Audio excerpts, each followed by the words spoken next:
به نام خدا. سلام و عرض ادب. صدای من رو دارید بچه ها؟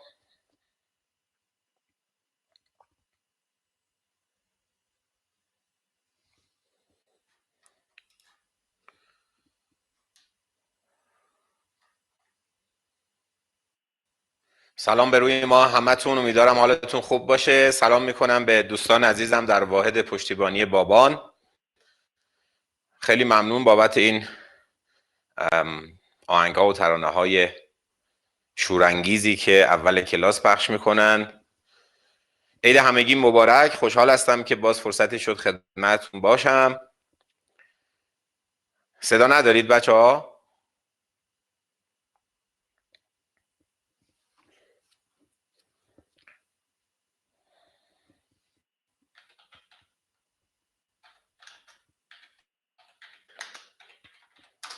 خیلی خوب. بسیار عالی، صدا هست، خدا رو شکر.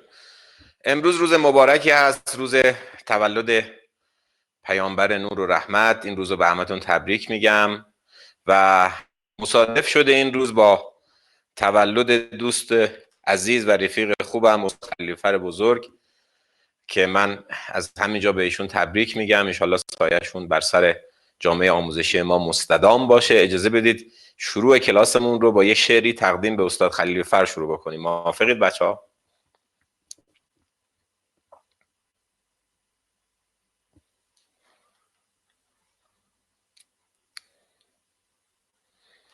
بله، یکی از شعرهای خودم میخونم. این شعر برگرفته از شعر فریدون مشیری بزرگ هست. ای سراپا همه خوبی، تک و تنها به تو میاندیشم. یکی از دلنوشته های منه. آیه خلیفه عزیز، هر کجا هستی باش، خاطرت آسوده به تو میاندیشم. به تمنای وصالت و به شوق رویت لحظه ها میگذرد. شبم از نور جمال تو پر از مهتاب است، چشمم از شوق وصال تو زلال آب است. دلم از حس حضورت گرم است. ای دوست خیالم تخت است، به امیدی که در اندیشه سبزت جایی به من و شعرم و شورم بدهی. روز را شب کنم و ظلمت سرد شبم را به سحر بسپارم. هر کجا هستی باش، خاطرت آسوده به تو می اندیشم. ای سراپا همه خوبی، تک و تنها به تو می اندیشم. الهی که حال همتون خوش باشه. اینم تقدیم خدمت دوست و استاد عزیزم. مرسی، متشکرم از همتون. عرض شود خدمتتون که بفرمایید چه کردید با لغت ها بچه ها؟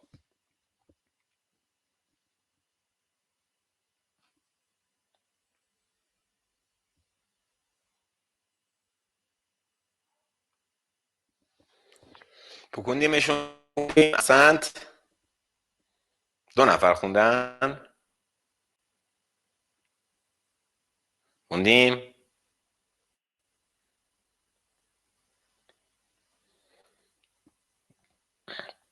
چند تا دوست جدید داریم، به همشون خوش آمد میگم.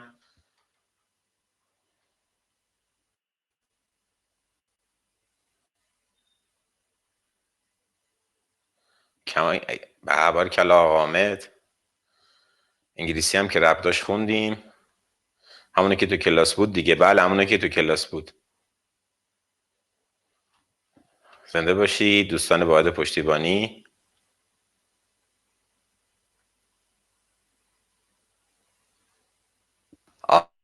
آره ولی خب یواش یواش میریم جلو علی جان. اون متنی که توی کانال اختصاصی ورد پاور گذاشته بودم چی؟ پسندیدید متن رو؟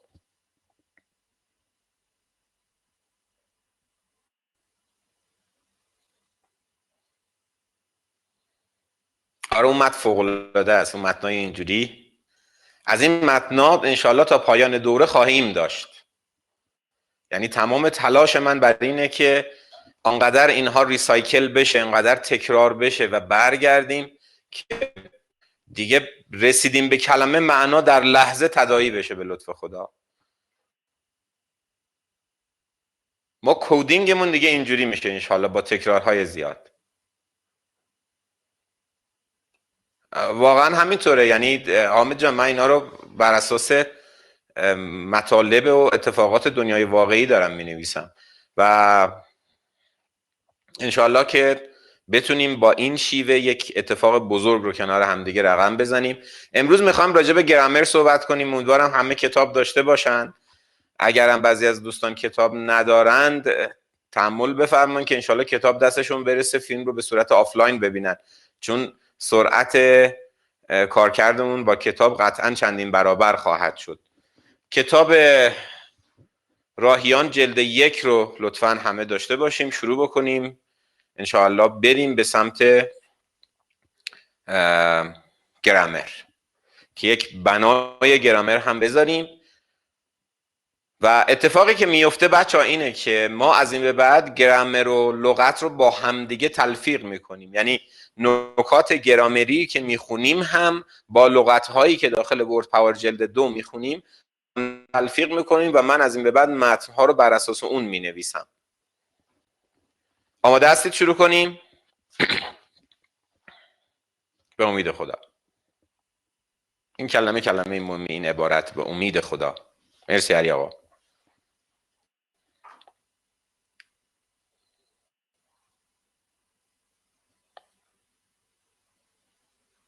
بزرگوارید. بریم شروع کنیم کتاب رو از فصل اول انواع کلمات، صفحه 11.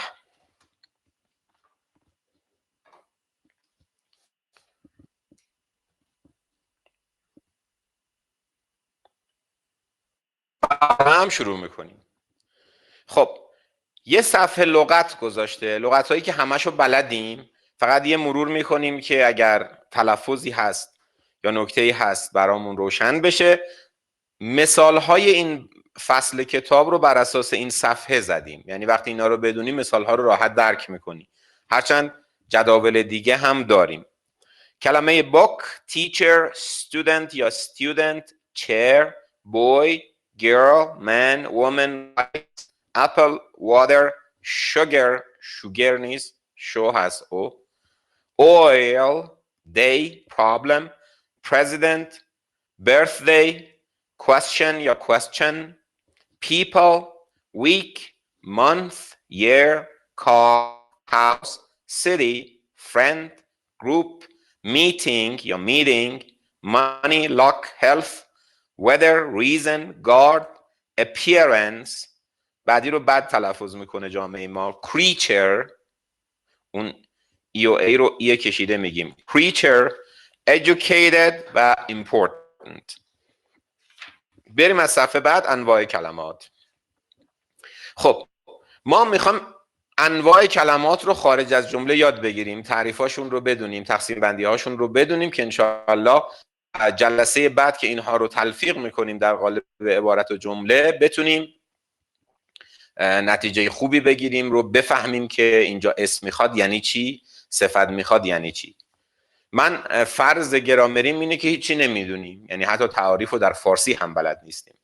اسم گفته کلمه ای که شخص، مکان، فعالیت، خصوصیت یا مفهومی رو بهش اشاره میکنه. میتونه قابل شمارش باشه، یعنی میتونیم بگیم 1، 2 تا، 3 تا، 4 تا، 5 تا از اونا، یا جمع ببندیمشون با ها و الف نون، یا غیر قابل شمارش باشه مثل کتاب که قابل شمارشه، چون میتونیم بگیم 1 کتاب، 2 کتاب، کتاب ها، و پول که غیر قابل شمارشه که نمیتونیم بگیم 1 پول، 2 پول، پول ها. البته این در فارسی و انگلیسی تفاوتایی با هم دیگه هم دارن. اسامی قابل شمارش مفرد جمعشون معمولا S و ES میگیره. teachers، books. یه کادر داریم گفته اسامی قابل شمارش مفرد جمع book، books، teacher، teachers، chair، chairs، girl، girls، boy، boys. و غیر قابل شمارش داریم مثل گازها، مایعات، غذاها، رشته‌های دانشگاهی، مفاهیم انتزاعی. منظور از مفاهیم انتزاعی مفاهیمی هستند که ملموس نیستن، مثل عشق و محبت و هنر و امثالهم. خب بعضیا دارن کتاب ندارن و تو کلاس هم حضور دارن. بذارید ببینید من میتونم پیدا بکنم فایل کتاب رو که صفحه رو باهاتون به اشتراک بذارم، چون بیادبی میشه به این دوستانی که حضور دارن و کتاب هم ندارن. یه کوچولو به من فرصت میدید بچه ها؟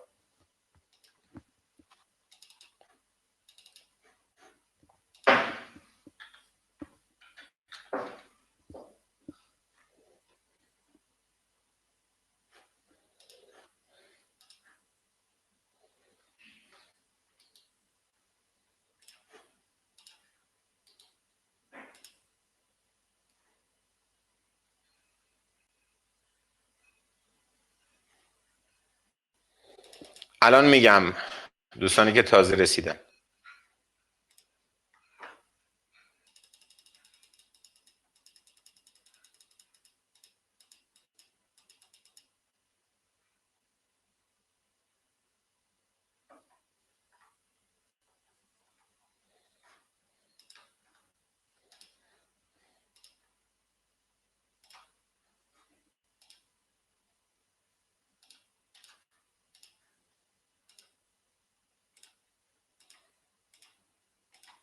الان همه صفحه رو میبینن؟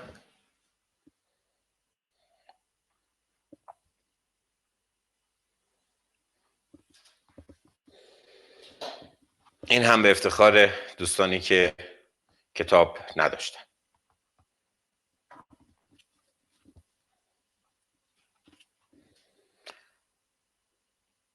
پس شروع میکنم از همین جدولی که داریم.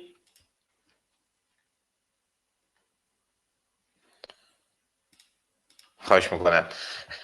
ما راجع به کلمه داریم حرف میزنیم. انواع کلمه، کلمات میتونن اسم باشن، اسم یا قابل شمارشن یا غیر قابل شمارش. غیر قابل شمارش ها مثل گازها و مایعات و غذاها و رشته‌های دانشگاهی و مفاهیم انتزاعی. خب water, rice, money, English, luck یه مفهوم انتزاعی، شانس، health بهداشت و سلامت، love, happiness, kindness مهربانی.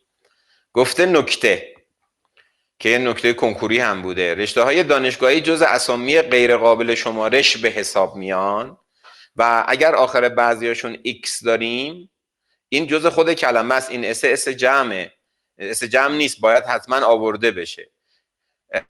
ریاضیات، ژنتیکس که لطفا یه اصلاح انجام بدید. ژنتیکس یعنی ژنتیک، زیست شناسی معنا نمیده.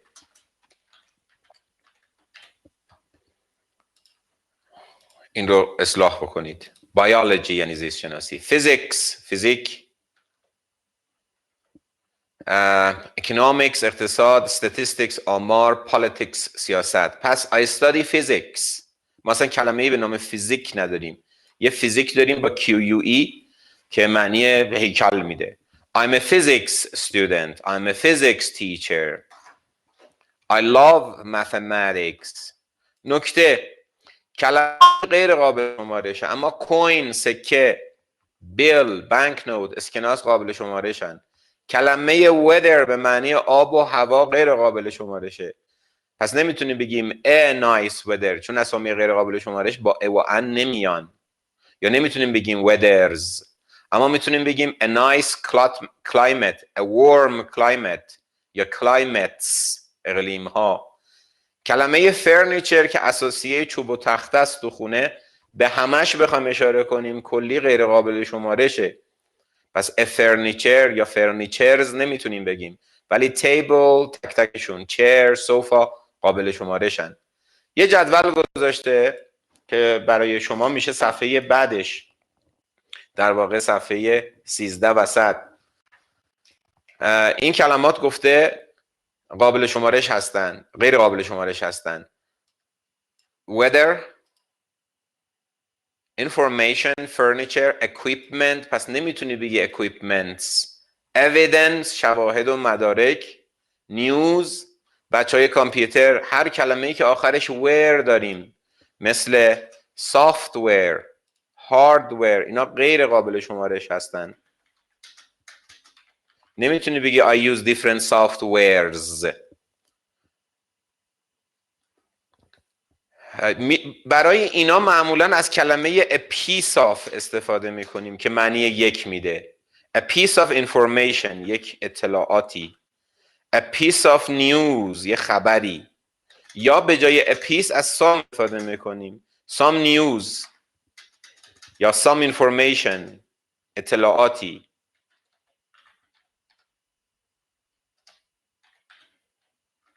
اوکیه؟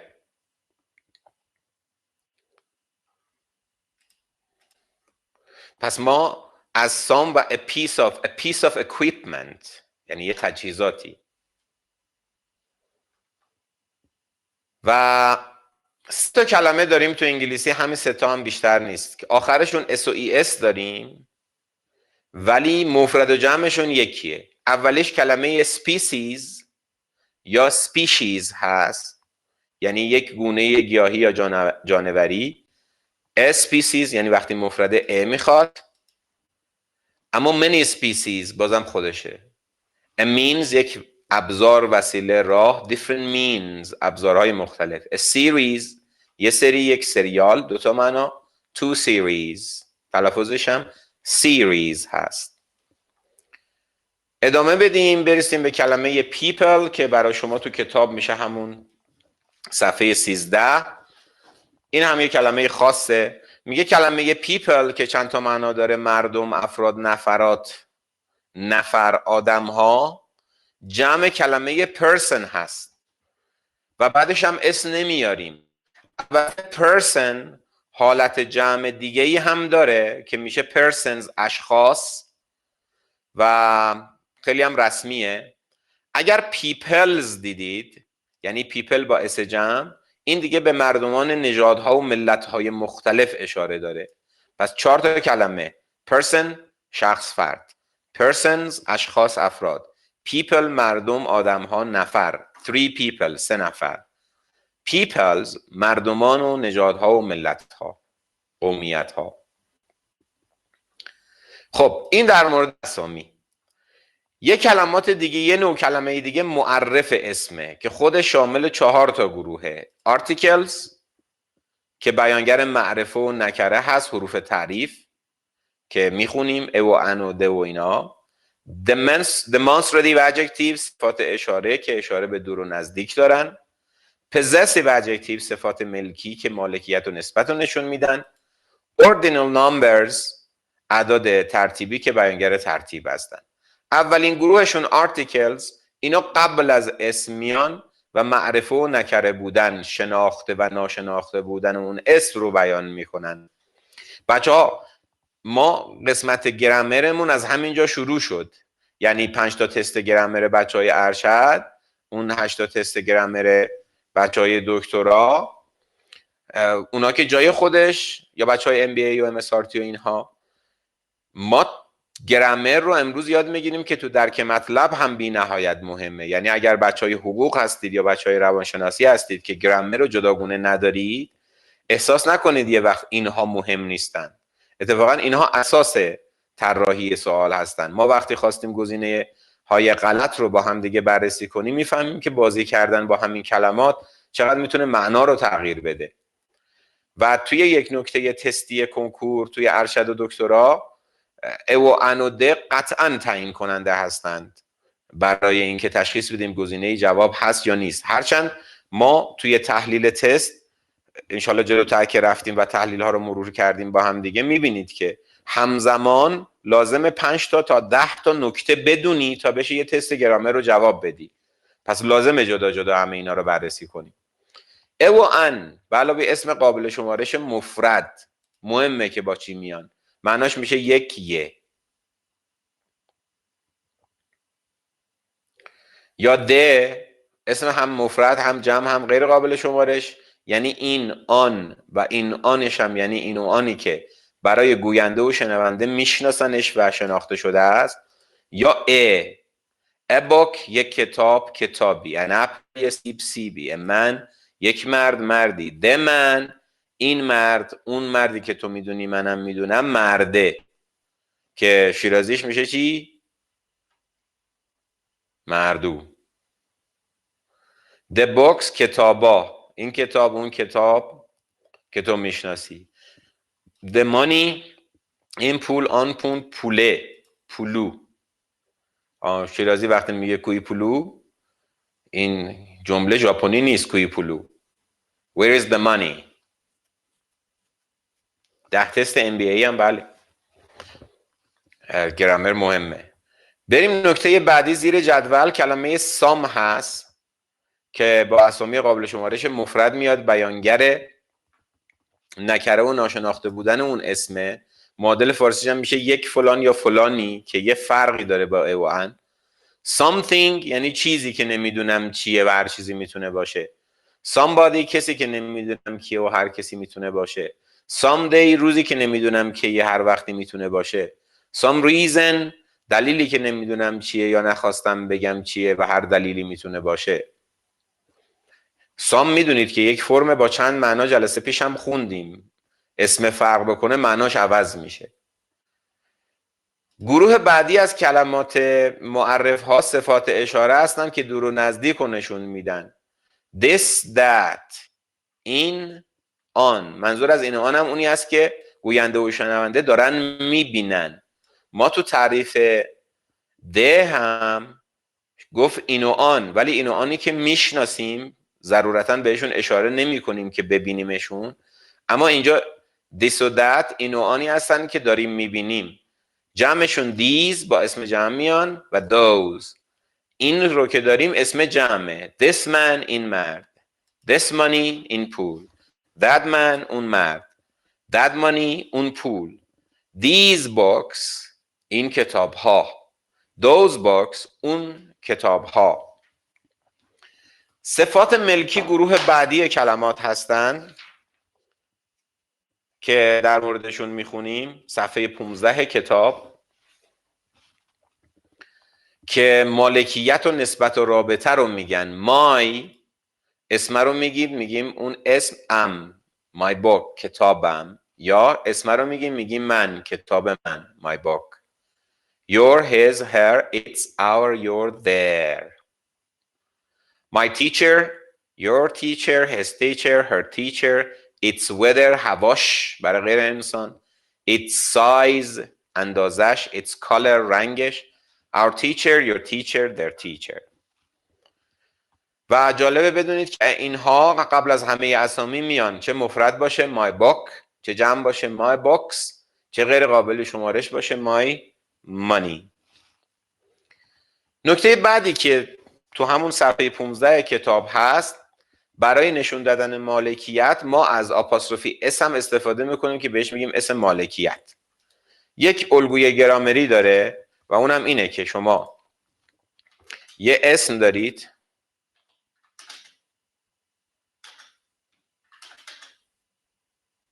این باید این بری باشه، به علاوه همین آپاستروفی اس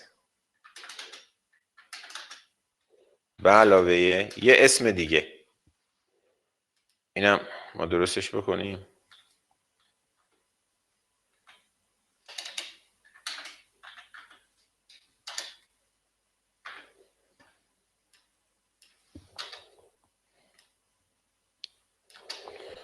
اینه، میگه یه اسم سمت چپ داریم این که من با رنگ آبی نشونش میدم، یه اسم سمت راست داریم. میگه در ساختار زیر اسم سمت چپ این اسم آبیه یا اسم انسانه یا نام شهره یا نام کشوره یا تقسیم بندی های زمان مثل today, tomorrow, week, year, tonight امشب، afternoon بعد از ظهر، یا کلمه the world به معنی دنیاست.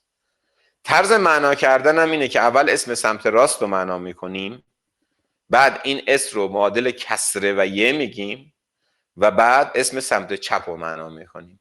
جکس کار، ماشین جک. Thailand's jungles، جنگل های تایلند. Tehran's pollution، آلودگی تهران.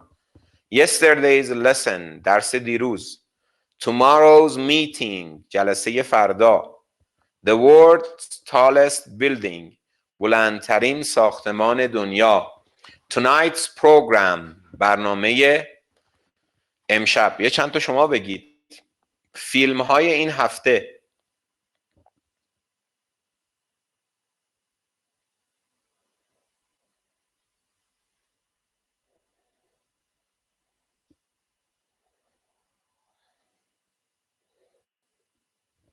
This week's movies. احسنت.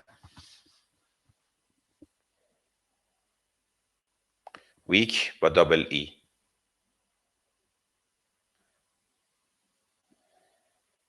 بگو که کلاس فردا.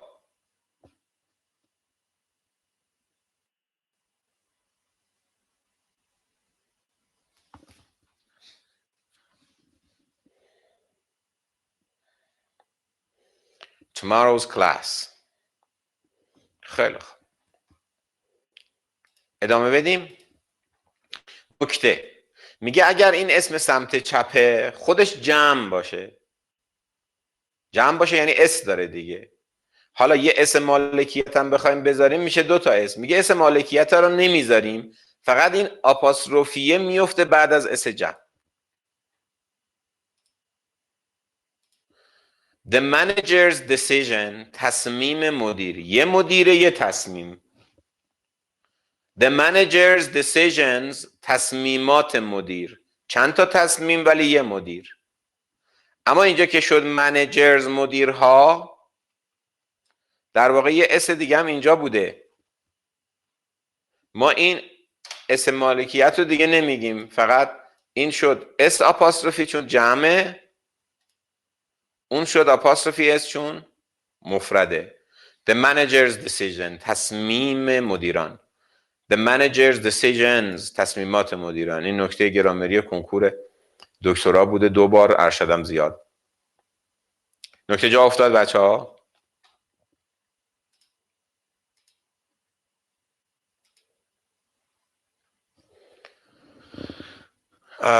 خب پس اگه بگم motivation یعنی انگیزه،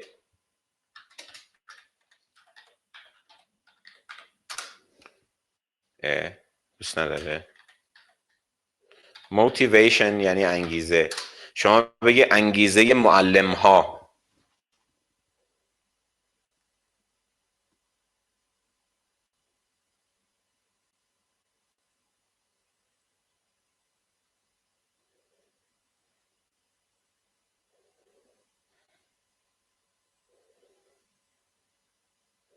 الان یه دونه معلم هست علیرضا. آها، این که مهرنوش نوشت درسته. The teachers معلم ها motivation. حالا ده هم بسته به این که بشناسیم یا نشناسیمشون دیگه. Teachers motivation انگیزه معلم ها. اوکیه؟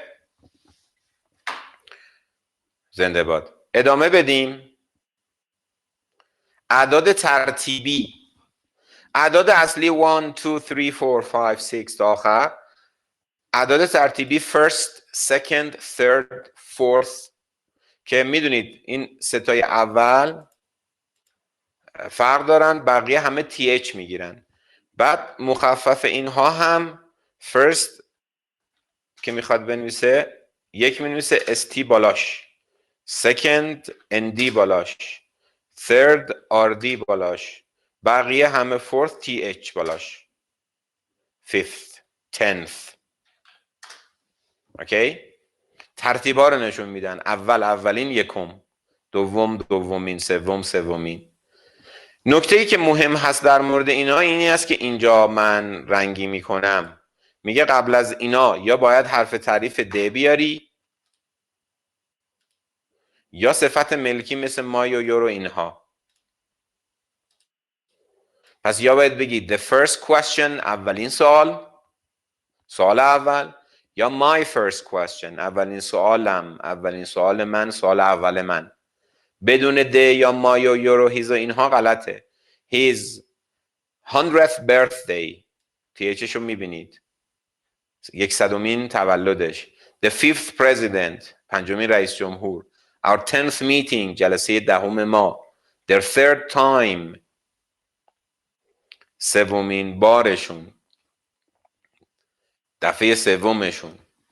دو تا کلمه next و last هم داریم. next به معنی بعد، بعدی، آینده. last به معنی آخر، آخرین، گذشته. اینها هم ترتیب رو نشون میدن. اینها هم یا باید ده داشته باشیم یا صفت ملکی. The next day, my next question, the last question. و نکته این که اعداد ترتیبی و اسامی مفرد جمع میان. The first reason، اولین دلیل. His last days، آخرین روزهاش، روزهای آخرش. خب ما گروه دوم کلمات که معرف ها هم بودن رو کنار گذاشتیم که معرف ها 4 تا بودن.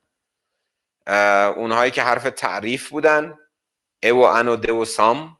اونهایی که صفت اشاره بودن، this, that, these, those. اونهایی که صفت ملکی بودن، my, your, his, her, it's, our, your, their. و اونهایی که ترتیب رو نشون میدادن، اعداد ترتیبی، the first, the second, the third, the last, the next تا بقیهشون. گروه سوم کلمات کمیت نماها هستند. کمیت نماها قبل از اسامی میان و تعداد و مقدار رو نشون میدن. خب مسلماً بعضی از اونها با قابل شمارش میان مفرد، بعضی با جمع میان، یه گروهشون با هر دوتا میان، معانی مختلف دارن، یه گروهی با غیر قابل شمارش میان. یه جدول گذاشتیم، همه اینا رو گفتیم. اولش کلمه فیو هست. کنارش لطفاً یادداشت بفرمایید که بار معنایی منفی دارد. یعنی چی؟ یعنی این که فیو که میبینی یعنی تعداد زیادی نه. ما تأکید داریم میکنیم که تعداد کمه. بس few people میشه آدمهای کمی. few cars ماشینهای کمی. اما اگه شد a few یعنی چند تا، اینجا دیگه اسم میاد، چند تا مثلا دانشجو، تعدادی دانشجو، اینم کم هست ولی بار معنای منفی نداره. a few students چند تا دانشجو، a few jobs یه تعدادی شغل. چیزی که بچه‌ها در مورد این صفحه باید بدونیم اینه که یک، معنای صحیحشون چیه؟ اسمی که بعدش میاد قابل شمارش مفرده، قابل شمارش جمع یا غیر قابل شمارش. همین. و بی‌نهایت هم تو تحلیل تست ها به اینا نیاز داریم. many خیلی، تعداد زیادی، یا بسیاری از. این بسیاری از هم اضافه کنید. پس وقتی میگیم many people یعنی بسیاری از مردم. many cities بسیاری از شهرها، شهرهای زیادی. many students دانشجویان زیادی، بسیاری از دانشجویان، خیلی دانشجو. many teachers. بعدی a lot of و lots of که هم معنی و هم کاربردن، هیچ فرقی هم بینشون نیست. هم تعداد نشون میدن هم مقدار. a lot of cars ماشین‌های زیادی، a lot of money پول زیادی. lots of cars lots of money. lots of books lots of oil. خب این سه تا many, a lot of و lots of، این سه تا بچه‌ها سه فرمن تو فارسی با یه معنا. many cars, a lot of cars, lots of cars. تفاوت در موقعیت‌های رسمی و غیر رسمی شونه. این جمله‌ای که من میگم رو شما معنا کنید. دوستان کمی در تهران دارم.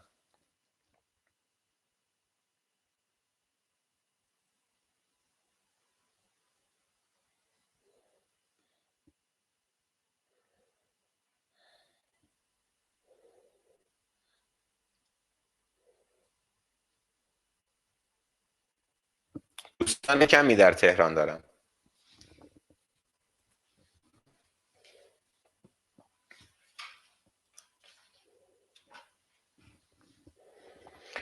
غلط مسا جان. a few یعنی یه چند تایی دارم. حامد تأکیدم بر کم بودنشون است. آفرین مرنوش. I have few friends in Tehran. قبوله؟ ترنم خانم few friends اسم باید جمع باشه. خیلی دقت بکنید. این که میگم تولید کنید به خاطر اینکه همینجا ایرادمون مشخص بشه که بعدش friends آپاستروفی اس ترنم نه.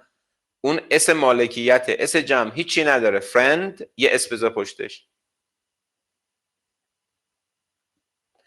چون دقیقاً تو تستای گرامر با همینا بازی میکنه. اسم جمع رو میکنه آپاستروفی، ا رو میندازه، یه ا اضافه میکنه.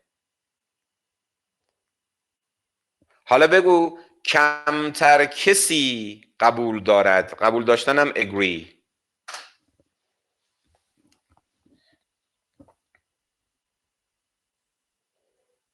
کمتر کسی قبول دارد که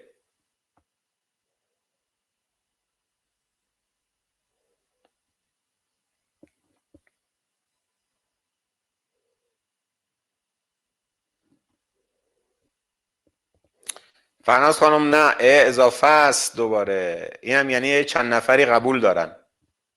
کمتر کسی قبول دارد یعنی آدمهای کمی. کمتر کسی یعنی دقیقاً. مسعود جان خوش اومدی. Few people agree that. حالا درست شد.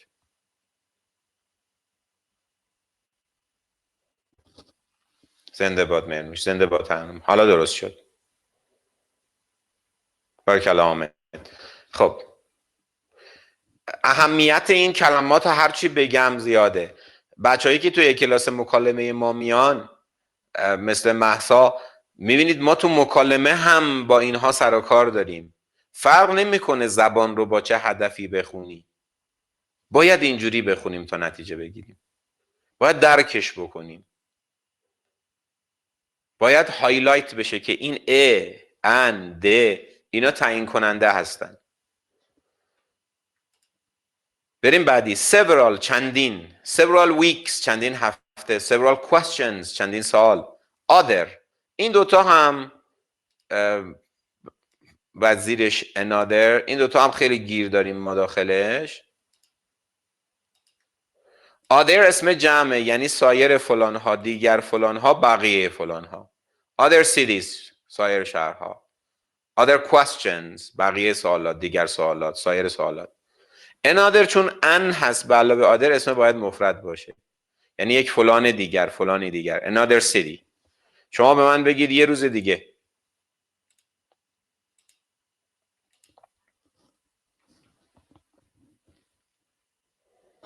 another day. بگو بقیه آدم ها.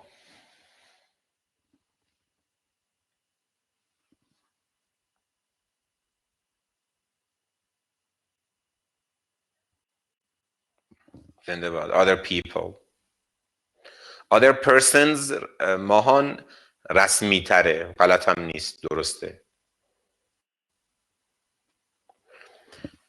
بعدی هم دو تا نکته مهم داره. یکی each یعنی هر، every یعنی هر، ولی فرقشون چیه؟ each رو برای تاکید میگیم، یعنی تک تکشون. هر رو اشاره به کل داریم. الان نگاه میکنم علیرضا جان. each house یعنی هر خونه ای، یعنی تک تک خونه ها. every house یعنی هر خونه ای به معنی همه خونه ها. every day همه روزه. خب سوال علیرضا چی بود؟ علیرضا جان گفتیم دیگه، گفتیم peoples اگه دیدیم یعنی مردمان نژادها و اقوام مختلف. صفحه 13 یکی مونده به آخر.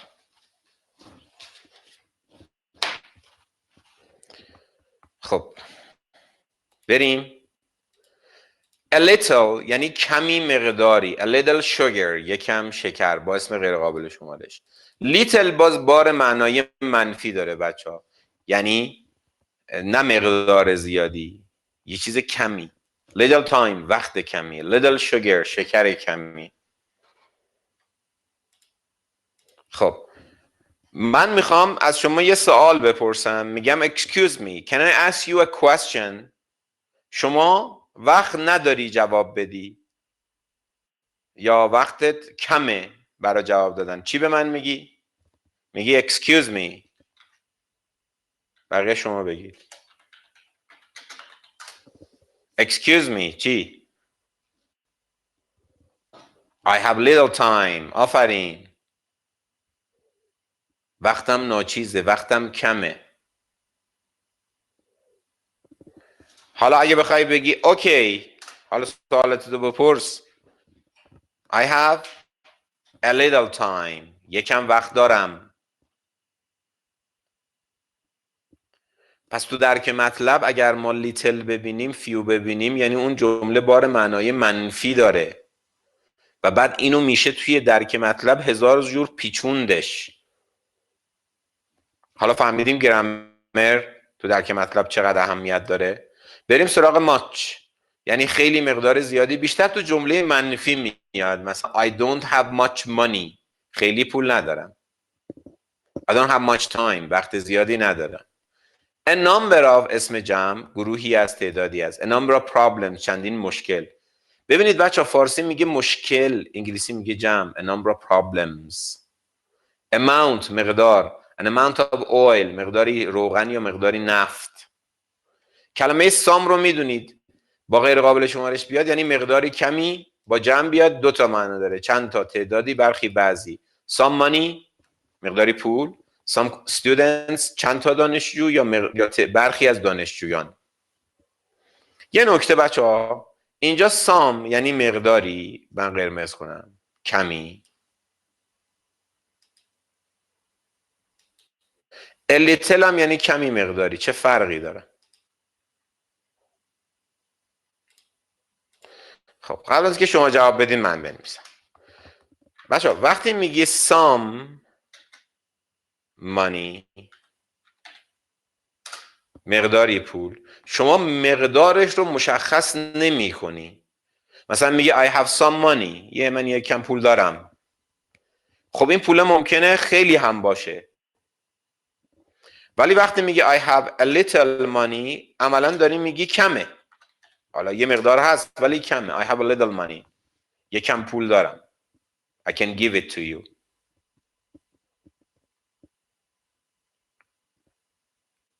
یا وقتی میگی که I have some time and I want to study English، یکم وقت دارم و میخوام انگلیسی بخونم. دقیقا مشخص نکردی این یکم دی نیم ساعته، 10 دقیقه از، 1 ساعته، 3 ساعته. ولی وقتی میگی I have a little time and I want to watch to learn English، داری میگی کمم هست ولی میخوام یاد بگیرم. یا وقتی میگی I watch some TV، watch some TV، یکم تلویزیون نگاه میکنم. خب یکم ممکنه چند ساعت باشه، ولی وقتی میگی I watch یا I watched a little TV، این یعنی این که یه کوچولو تلویزیون نگاه کردم. جا افتاد معنا؟ بله.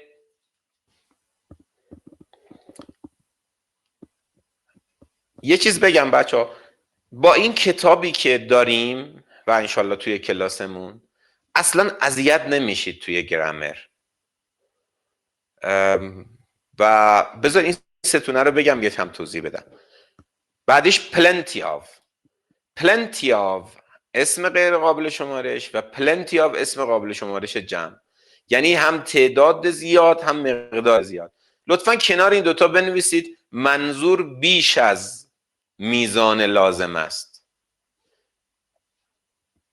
منظور بیش از میزان لازم است. یه وقت میگی don't worry we have plenty of time، نگران کلی وقت داریم. I have plenty of friends، کلی دوست و رفیق دارم. کلمه بعد most میخونیمش، most، اغلب فلان ها، اکثر فلان ها، بیشتر فلان ها. تو فارسی اغلب، اکثر، بیشتر، سه تا فرمن با یه معنا. most cities، اغلب شهرها، اکثر شهرها، بیشتر شهرها. شما بگید اغلب مردم.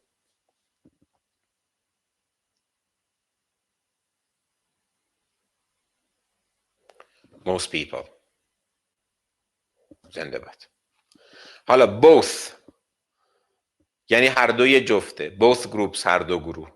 not any یا تو جمله any کلا تو جمله منفی و تو جمله سوالی میاد، یا اسم بعدش غیر قابل شمارشه. بگید هیچی پول ندارم یا پولی ندارم. گاهی موقع ما هیچ رو هم معنا نمی کنیم.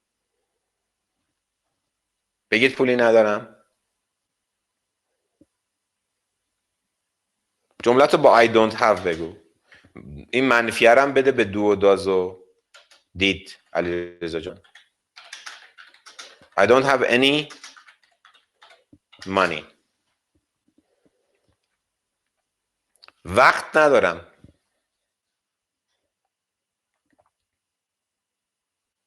I don't have any time. گاهی موقع هم خودشون میگن I don't have time for this. برای این قضیه وقت ندارم، یا any time for this. هیچ وقتی ندارم. نکته مهمش با اسم قابل شمارشه. این اسم باید جمع باشه بچه ها. تو فارسی مفرده. بگو برادر ندارم.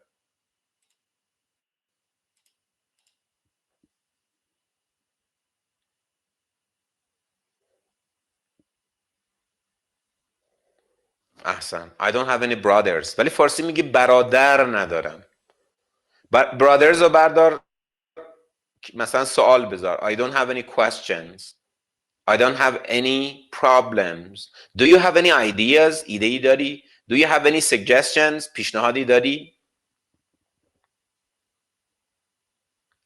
پس اصل داستان اینه که مفردن یا جمعن، معناشون چیه؟ معنا رو برا هم تست گرامر میخوام، هم درک مطلب.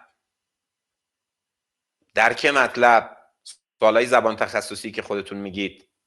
پس معنی ها مهمن. خب اعداد هم بگم و یه نکته هم پشتش هست و بعد اون توضیحی که خواستم بگم خدمتتون رو با هم دیگه گوش بدیم. عدد 1 اسم بعدش مفرد. عدد بیش از یک اسم بعدش جمعه، برخلاف فارسی. 1 car یه ماشین. 2 cars اس گرفت، اما فارسی میگه میگه 2 تا ماشین. 10 classes 10 تا کلاس. 3 brothers 3 برادر. عمدن یه نکته بگم تو ذهنتون بمونه. انگلیسی ها انگار میگن ما 3 برادرها و 2 خواهرها دارم. I have 3 brothers and 2 sisters. ما فارسی مفرد میگه. عمدن گفتم که تو ذهنتون بمونه. یه نکته گرامری مهم میگه وقتی یه عدد داری اینجا، این عدده، یه اسم بعدش میاد. ما الان گفتیم اسما باید بعد از 2 و 10 و اینها جمع باشه دیگه.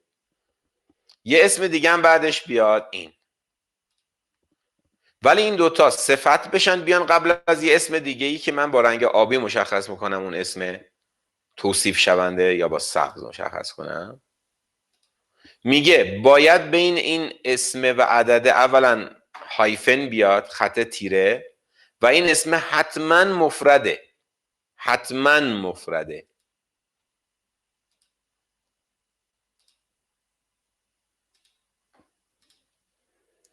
A 500 page book. یک کتاب 500 صفحه‌ای. این هایفنه رو دارید میبینید. 10 500 page books. این جمع شد، به خاطر شد 5 تا کتاب. 10 تا کتاب. 10 تا کتاب 500 صفحه‌ای. An 18-year-old girl. ببین هم بین 18 و year هم year و old هایفن هست. یه دختر 18 ساله.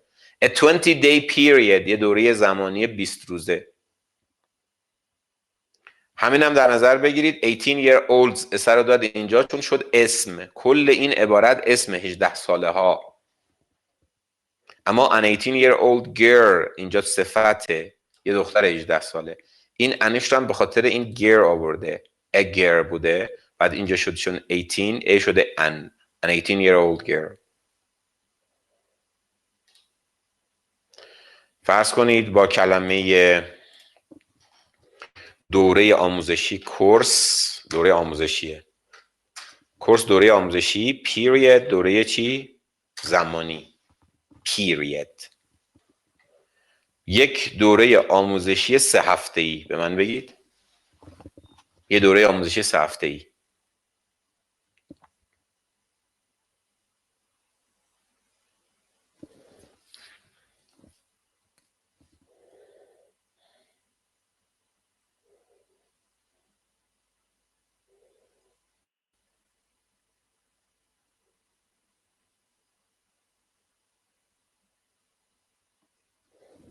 احسنت. A 3-week course.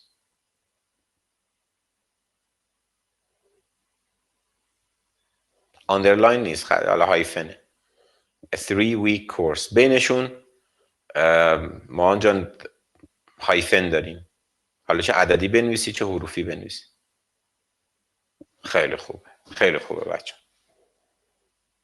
A 3-week course.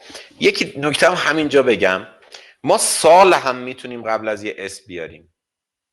خب ما اعدادو که گفتیم، مثلا گفتیم the first class، کلاس اول.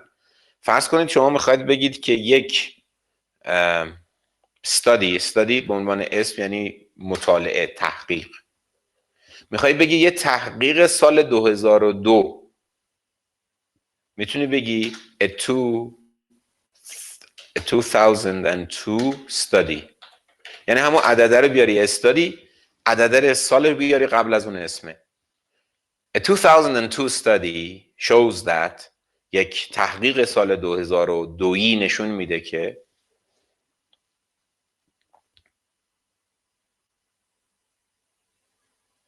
اوکی، شما به من بگید یک گزارش 1980 نشون میده که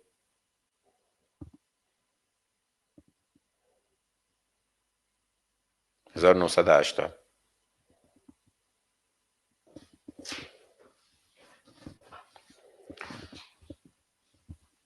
بارکالله به حامد. این ایری که دارید میذارید به خاطر ریپورت هستا. A report، یه گزارش. A 1980 report shows that. خب احسن. این نکته رو هم بخونیم. تفاوت most با the most چیه؟ ببین یه د اضافه بشه، ببین چه اتفاقی میفته. most بدون د به معنی اغلب، اکثر، بیشتره، توصیف کننده یه اسم جمعه. اما the most معناش میشه ترین، توصیف کننده یه صفته یا غیره. اصلا مهم نیست بعدش اسم باشه نباشه، اسم مفرد باشه یا جمع باشه. most cities، اغلب شهرها. the most beautiful، زیباترین. the most beautiful city، زیباترین شهر. the most beautiful cities، زیباترین شهرها. یه چند تا من می‌نویسم شما معنا کنید. the most expensive،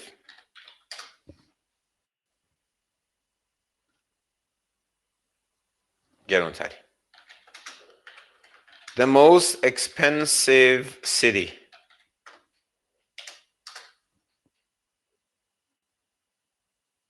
شهر یه دونه بود. the most expensive cities، حالا شد گرانترین شهرها. اوکی. حالا most cities،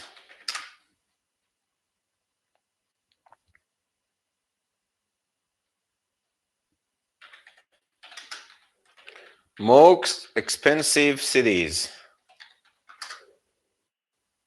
حالا اون expensive املاش اشتباه باشه. most expensive cities اینو معنا کنید. آفرین، اغلب شهرهای گران، اکثر شهرهای گرون. خب حالا اینو بگید most expensive city.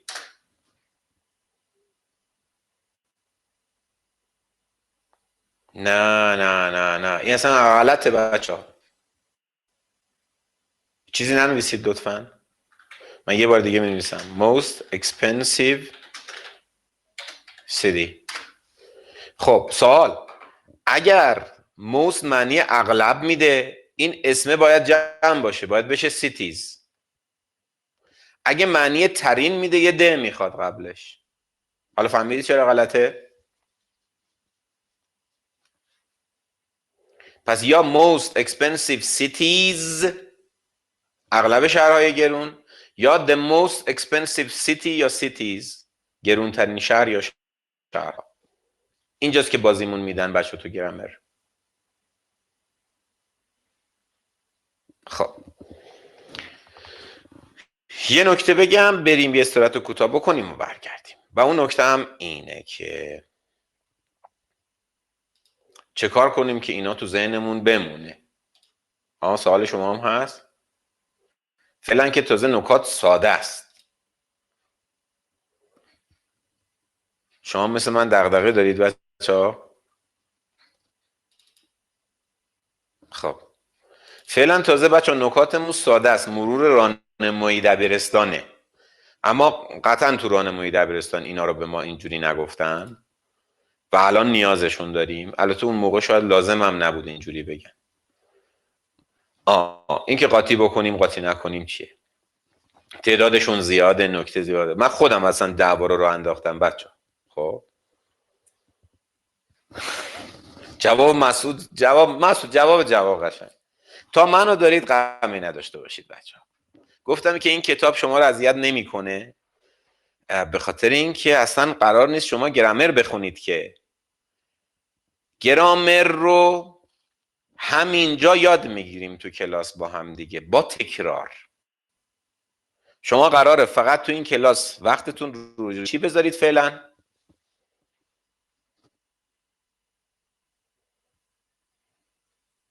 لغت. آره مسعود جان، به خاطر همین گفتم که خوبم، نگران نباش. ما فقط لغت میخونیم، شما وقتتون رو بذارید روی لغت ها. من پنبه این گرامر رو من برای شما میزنم، بلایی سرش بیارم که آنقدر یادش بگیرید به راحتی برای بقیه توضیح بدید. این قول. شما گرامر خوندنمون شاید تو هفته کلا 20 دقیقه. خوبه یا بده؟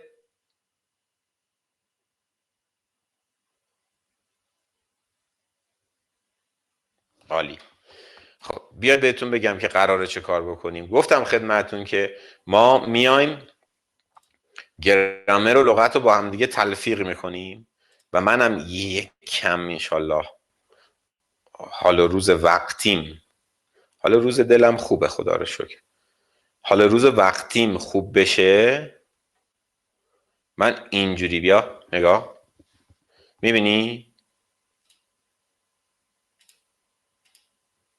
تلفیق لغات کتاب جلد 2، یعنی همین که تازه چاپ کردیم ورد پاور، و نکات گرامری جلد 1. البته خب در عکس من تلفیق نشده ها، زیرش یه چیزایی من نوشتم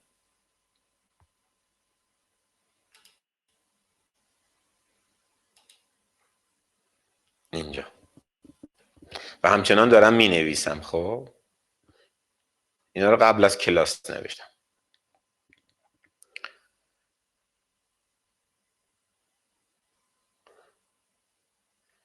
ورد پاور جدید رو نپرسید، سوال سخت از من. خب من باشم که میگم تهیه کنید بچه ها. خب قبلیه هم ما یه چند یونیتش رو ندارید اصلا توی کتاب ورد پاور قبلی، ولی من با متنا به اشتراک میذارم دیگه یه چیزایی رو، ولی تو کلاس نمیتونم همه کتاب رو به اشتراک بذارم چون سرعتمون میاد پایین.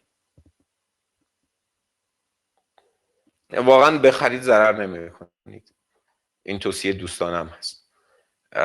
آخه من نمیتونم، یعنی هیچ وقت اینجوری نبوده، هیچ وقت که کلاس امسالم با سال قبلم یکی بوده باشه. من سال بعد بیارستم میبینید کلهم اجمعین منبع رو عوض کردم، یه چیزای دیگه نوشتم، چون هم خودم نیاز دارم به این بروز بودن، هم این که مخاطبم نیاز داره.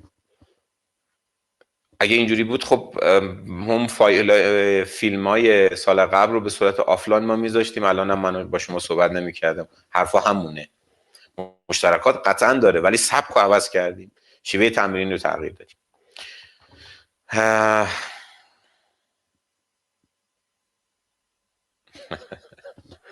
بخونیم بچه ها اینو. الان ما امروز خوندیم با هم دیگه یه بخشی از این داستان رو که گرامر به چه صورته. مثلا خوندیم evidence، شواهد مدارک غیر قابل شمارشه. بعد جلسه پیش هم یه سری واژه ها خوندیم، اینا رو با هم دیگه من یکی میکنم. There is little evidence that، شما معنا کنید. بیا یه کار بکنید بچه ها، این پاراگراف دومیه رو ولش کن، شما نبینید زشته.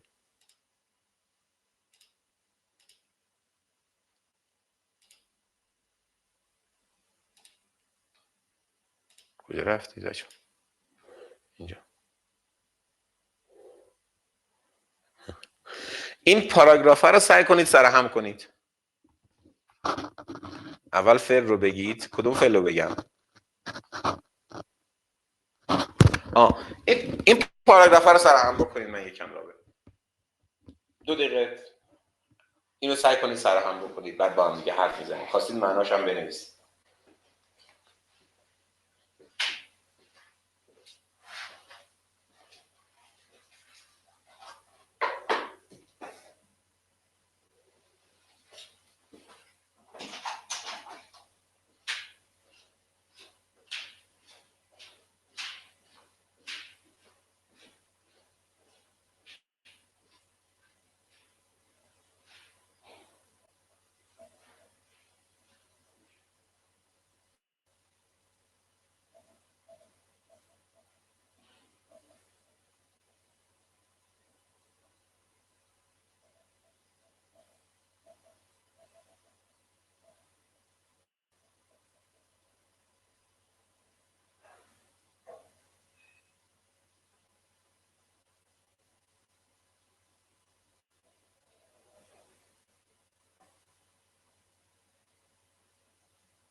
دست شما درد.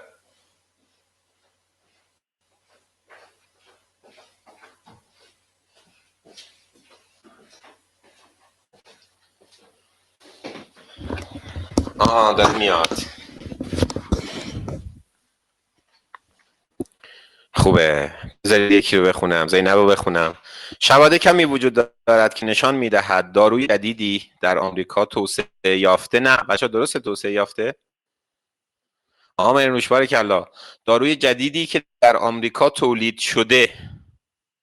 دیولپ با چیز جدیدی که نبوده گفتیم یعنی چی؟ ساختن و تولید کردن. قبول زینب؟ میتونه برای بیماران سرطانی مؤثر باشه. آفرین. work اینجا یعنی مؤثر بودن. بارکالله اسماعیل جان. ساخته شده. میبینید اون لغت ها باید هی تکرار بشه. شما نمیتونید بگید که من دیگه اینا رو یاد گرفتم. ما در طول روز اگر داریم یه متن فارسی رو میخونیم کلماتی رو داریم میخونیم که یه عمر دیدیمش، مفهومه داره عوض میشه، واژه ها همونه.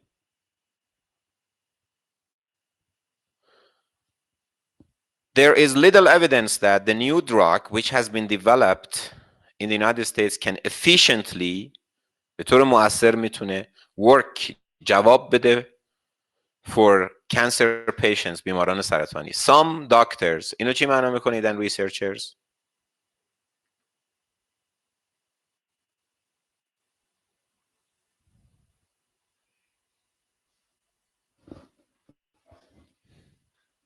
بعضی از پزشکان و پژوهشگران،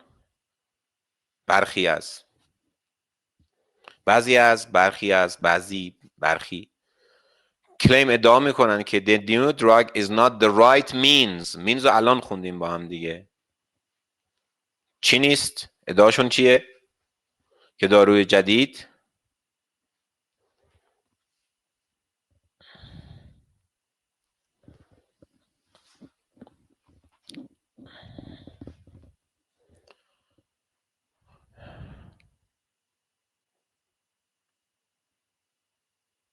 is not the right means رو چی معنا کردید اسماعیل؟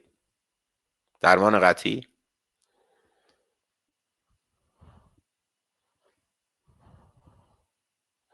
قطعی نیست. بچه چیه معناش؟ راه و روش فرناز، درسته. راه و روش چی؟ درست، مناسب. the right means.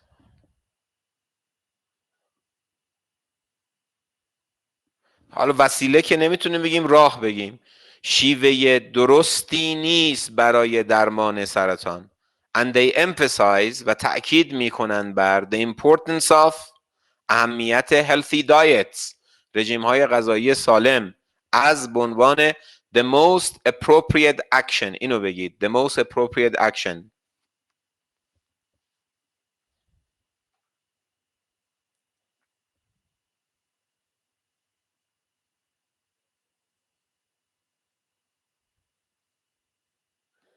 مناسب ترین عمل، مناسب ترین اقدام، مناسب ترین میترا. the most هست دیگه، نه؟ بهترین خوبه. that people should take، که اون تیکی مال take action، اتخاذ کردنه. مناسب ترین اقدامی است که مردم باید اتخاذ کنند to stay healthy، که سالم بمونن، و avoid و اجتناب کنند از developing cancer. اینو بگید.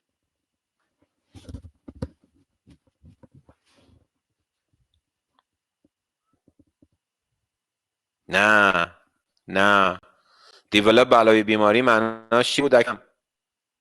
آفرین ریان، مبتلا شدن به سرطان. زینب پیشرفتم نیست. شما کتاب جلد 2 که جلسه پیش با هم دیگه لغتاشو خوندیم، توی صفحه در واقع 17 آخرین جدولمون گفت دیولپ علاوه چیزای جدید، یعنی ساختن و تولید کردن، یه معناش پیشرفت کردن و توسعه یافتن، با بیماری یعنی مبتلا شدن. یادتون اومد؟ مبتلا شدن به سرطان. این جمله‌ای که زینب خانم نوشتن، بله یادم رفته بود، این یه واقعیت یادگیریه بچه ها. ما میخوام آنقدر تکرار بشه، آنقدر ببینیم که دیگه یادمون نره. حالا متوجه شدید چرا نباید نگران گرامر باشید؟ تازه همین متنی که من نوشتم پر از نکات گرامری است که هنوز در موردش حرف نزدیم. اینها که باز بشه، جذابیت این داستان برامون بیشتر میشه. چقدر خیالتون راحت تر شد؟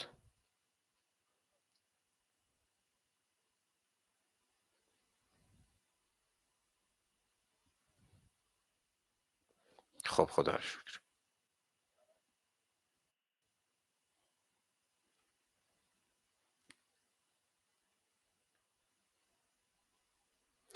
اون ردیف آخر کتابا نیست مسعود جان، همش الحمدلله فروش رفت.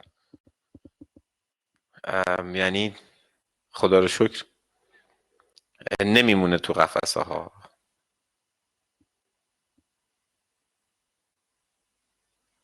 و اینم به خاطر حمایت همه شماست بچه ها.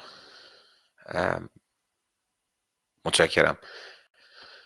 دوستای خوب و قشنگم، ما قرارمون بر اینه که زبان رو لذت بخش یاد بگیریم، یه جوری یاد بگیریم که بقیه یاد نمیگیرن.